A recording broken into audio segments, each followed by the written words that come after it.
કૈવલ્ય તો એવો ઘાટ બનાવ્યો છે કે આકર્ષણ થાય, સાધુ હોય કે સંત હોય ગમે ત્યાં આકર્ષણ થાય. કેમ? પરમ કાળ જેવું બંધારણ હતું છે સુસંવેદમાં.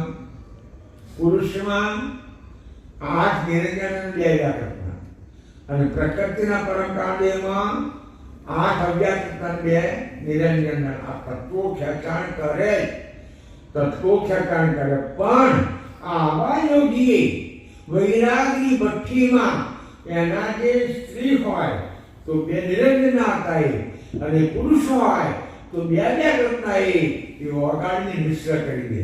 એટલે પછી એને કોઈ દાડો એ સ્ત્રીને પુરુષ જોવાનો ભાવ ના થાય, અને એ પુરુષને સ્ત્રી જોવાનો ભાવ ના થાય. કેમ? કારણ કે 2 ભાગ આકર્ષણ વાળા હતા, એને વગાડી દીધા છે જોવાનો ભાવ થાય ને. એવી રીતે તપસ્યા કરે એને ક્યારેય સ્ત્રી પાત્ર દેખાય, એને બ્રહ્મ દેખાય, એને 5 તત્વ દેખાય. અને ઉગડતી વસ્તુ શું દેખાય?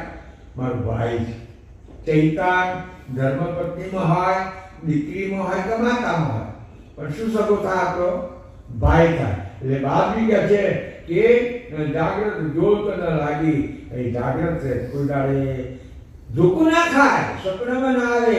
અને એના લીધે કહે છે કે તે સાધુની સંતોગીજન વૈરાગીને વિતરાગી.